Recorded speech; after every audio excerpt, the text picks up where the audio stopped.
Hello, everybody. I'm Will. And I'm Kristen. And this is So I'm Watching The Boys, Season 3, Episode 2. The Only Man in the Sky. Butcher and Frenchie and Kimiko are all doing the same thing, but they're going at it from different angles. Sorry, there was a piece of hair stuck completely under my Fitbit.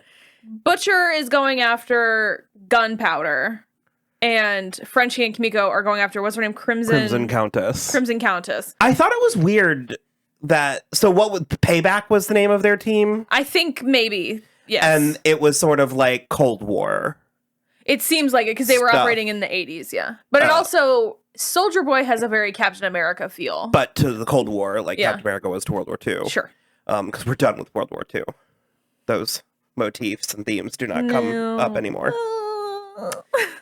I thought it was weird that Crimson Countess was just like working at a theme park. Well, it's like the Vought theme park. She is working still for Vought. Yeah. Oh, she's past her prime. I love Lori Holden. She has my birthday, but she's she's a little past her prime in superhero years. The Vought theme park. Ugh.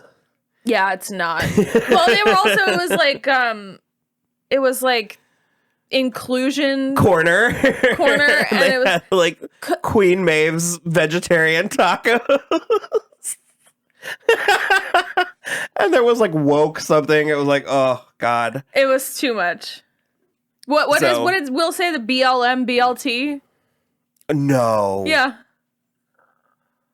I missed that. So I was distracted like 3 ways over. I was really white knuckling it through the episode. So basically, Butcher and Frenchie and Kimiko, they are trying to find out what happened to Soldier Boy because they don't believe he's dead, and they're trying to dig up more dirt, essentially. And they didn't get much out of Crimson Countess. Right. And she killed an employee in front of a whole bunch of kids. I didn't know he was like a Chippendale kind, not a dancer, like Chip and or Dale or like Pluto or Goofy at Disney World. I thought it was just like a standing They showed him moving earlier, but in that one scene, okay. I was like, I agree. I thought it was just a standing like cardboard cutout. Because it was a Homelander. There's so much just exploding in this. Yeah. And then Butcher found Gunpowder. Yeah. At a gun show. I mean, it was good, but it's just like, I love the show. We're in it. But there's only so much I can take. I'm tired. I'm so tired. Tired of the rhetoric. I'm tired of the rhetoric. I'm tired of the bullshit. His fucking license plate said 2A forever. It's disgusting. It's so dumb and so stupid. And so basically... There was like a kids area where they were having coloring books. There was like fucking menopause pink colored like a lady poster that said gal gear. My dad bought me this pink gun, so there's a lot there. My dad gave me a pink gun, so there's a lot there. Butcher accused Gunpowder. He accused Soldier Boy of like molesting him. Yeah, because he was brought on to be Soldier Boy's like Robin, essentially. So he was like 14, and it appears there was a lot of words that were said. Yeah, it appears that what actually happened is that he would just like knock him around a little. It wasn't sexual. That's what Gunpowder said. Well, because he had alleged there was like paperwork. Yeah, but I think the language was readable both ways. He was like hazing, but I mean. No, 100%. Hazing in the 80s. Yeah.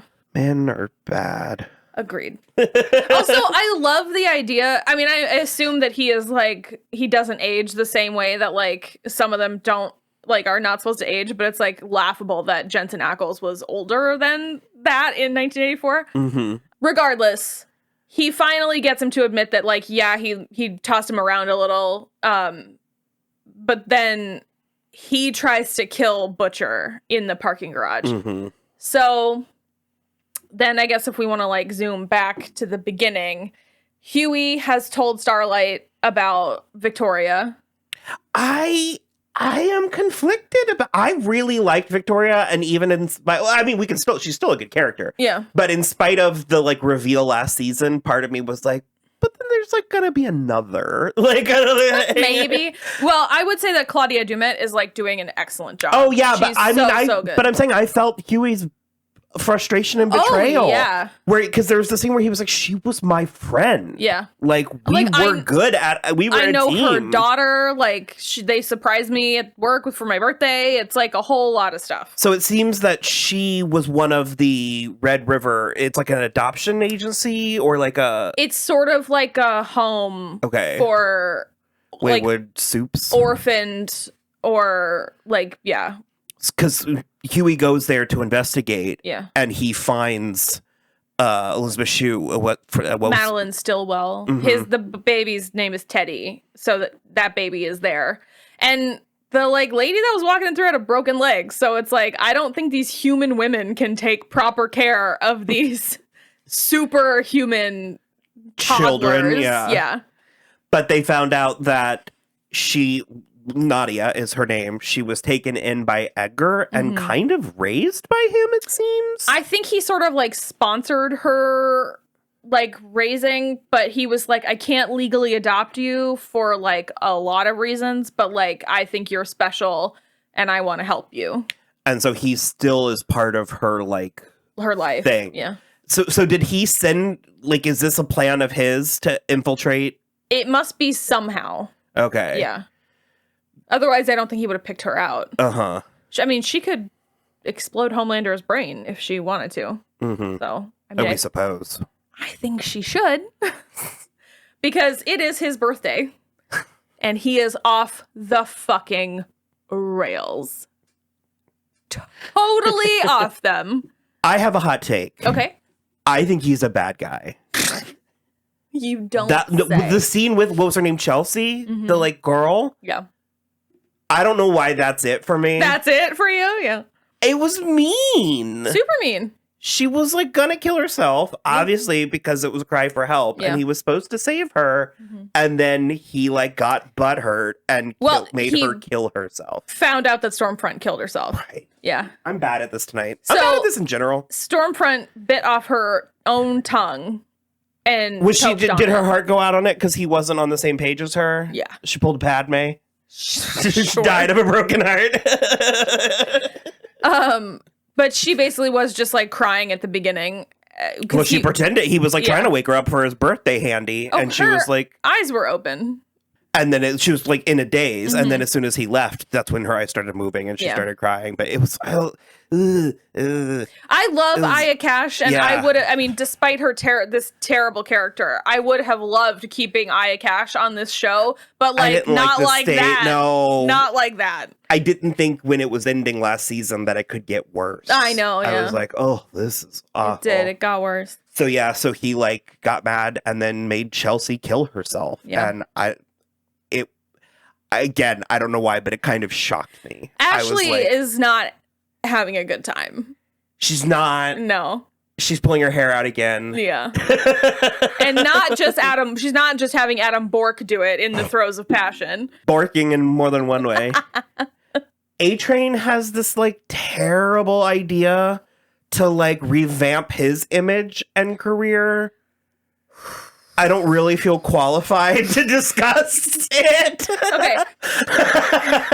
But we had Fave. We had Malcolm Barrett. Yeah. Seth was there. I love Malcolm Barrett. I think he's so great. Watch Better Off Ted. Better Off Ted. I think it's on Hulu or... I think it's on Hulu or Netflix. But also, I really like that show, Timeless. And he was on that show with Claudia Dumit. They were love interests. Yeah.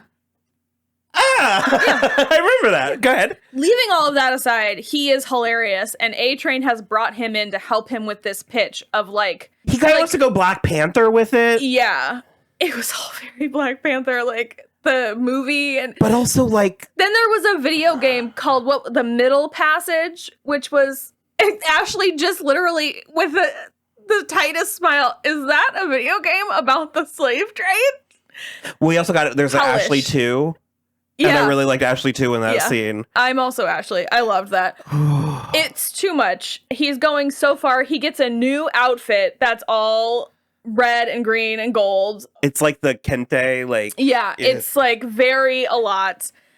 Homelander's still being a total dick to him because he's gaining weight. Okay, so I love like the behind the curtain, in front of the curtain, like dichotomy with the show. but Homelander is just playing it so fast and loose that this is going to be the world's worst kept secret. Oh, yeah. Like the way he was talking to the old boyfriend of Starlight's. Yeah.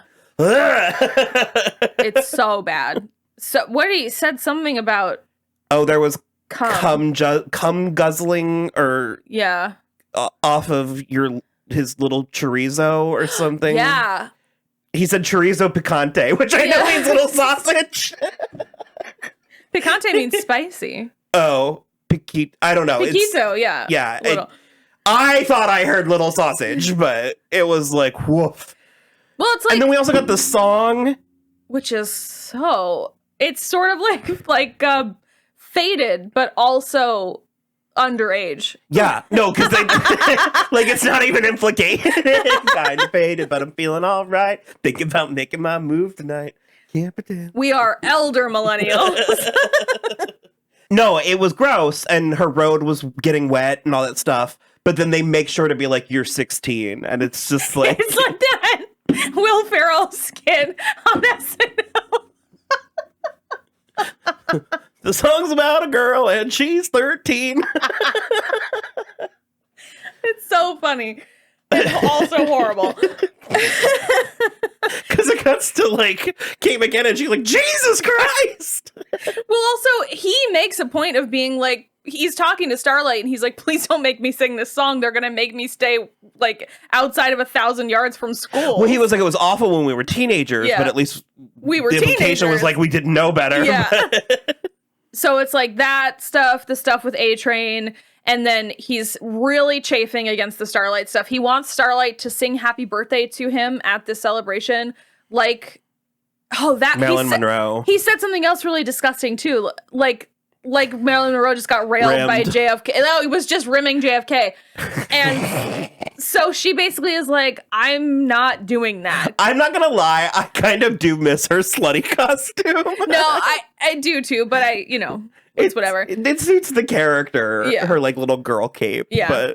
But basically, Edgar is in the sound booth and he's like, actually, if Starlight doesn't want to sing, she doesn't fucking have to. Because she's the one that's trending. Yeah. That's trending well. 96% approval rating, which is higher than any soup has ever gotten before, apparently. And so they have his little like birthday special. It doesn't go well several different ways over. Mother's Milk's ex-wife, Monique, is with a white guy named Todd, and he seemed just a little too into Homelander. He seemed engaged. Like Homelander's like whole Well, Homelander went on that like he went on a tirade, like toxic. He was like, "I am better than you. Like I'm not the same. I don't make mistakes." I'm exhausted more than one ways because it's like these words have lost all meaning at this point. But it's that whole like this belief that masculinity needs to be taken back or something. And so he like kind of did that like, yeah, I'm a man and I'm strong and I won't apologize. And neither should you. And it was really galvanizing a certain demographic. I like, I had forgotten there's a scene in season 2 where he's talking to Ryan and he basically is like, something happened to me when I was a kid and it's after he gets overwhelmed at the like theme park and he's like, and I cried, blah, blah, blah. And Ryan goes, you cry? And he goes, well, sure, but I'm a man, so like not often. And I was just like, ugh, it's so horrible. But yeah, so that's, we have that to look forward to. Yeah. The Deep had a Lifetime movie. It's called Not Without My Dolphin. You blacked out. There was like a 15-second pause where I don't think you saw anything that that like followed. Okay. It's so funny. And Billy Zane! And Billy Zane was in it. He was playing Goran Viznik. Oh my God. It's a real Not movie. Without My Daughter. With Sally Field. It's a real Lifetime movie. It's so funny to me. I loved it. There was something with Grace. What did she do? Was she responsible? Somebody name checked her. Oh, somebody did name check her. It was Gunpowder. Oh, that she was like pulling the strings. Yeah, with, they were working for the CIA. They were like something with the CIA. And so it definitely it ended with Huey. Well, God. Victoria's onto him. She knows that he knows something. I mean, a little, yeah. Although it was smart of, I still don't know if that was intentional or not, but it was smart of Starlight to show up and start couple fighting with him, because that makes people more uncomfortable than. So amazing. But I think she was just trying to make sure Huey didn't see anything with the Tony guy. I'm not sure she's on to Huey. I think she was just like sussing him out, but she's doing it too suspiciously. She is being suspicious. Mm-hmm. What was the purpose of the photos that he had from Red River? Oh, it's like, I think some of it is evidence of like what the kids are doing before they can like control their powers. Okay. And then also there's the evidence that Victoria was there and got like adopted out kind of, and that she's not who she says she is. And all So he and Starlight may or may not be adopting a baby. That was her look on hilarious. her like reaction to that. So funny. That was a good cover on his part though, where he was like, well, we just like, we wanted to be like about the love and not the publicity, and very funny. So he is hard disillusioned, and he called Butcher and sort of like aired out. Yeah. And so then that's when Butcher took one of the vials to become a soup for like a limited time. The V24. Yeah. And he went and confronted Gunpowder on his car, beat the shit out of him till he got the admissions about Mallory and Soldier Boy. And then he just beat him. And then he's got laser eyes too. So he sliced him in half and his car, and then he sliced up the building. So. Rip to Sean Patrick Flannery. One episode only. Oh, yeah, there was something with Mother's Milk. Is he having like PTSD? So he has OCD, and right. He's trying so hard to not go after, but I think Soldier Boy is responsible for his family's death. And I think that's something we've only vaguely touched on. And so knowing that this Soldier Boy stuff is like coming out of the woodwork, he's like really having to tamp down his natural urges. And that's when Monique was like, I wasn't trying to change who you are as a person. I just want you to be healthy. And she was like, just because I can't be with you doesn't mean I don't want, good things for you. And, what's the Janine, the daughter? She was like, Janine will be here waiting when you're done. And so she maybe after Todd gets in there, woof. But basically she was like, you need to go back to Butcher because like that's the only thing, like you're hurting yourself essentially, because he freaked out about the frying pan. Well, and the smoke detector. He like went nuts on it in front of his daughter. It was a good episode. Yeah. I love this show. I think that was it for episode 2. Yeah. We will be back with episode 3 in a bit, and we will be sharper and more on top of things. Maybe. We'll see. If not, suck it up. So, like, subscribe, comment, follow, all of that, and see you later. Bye.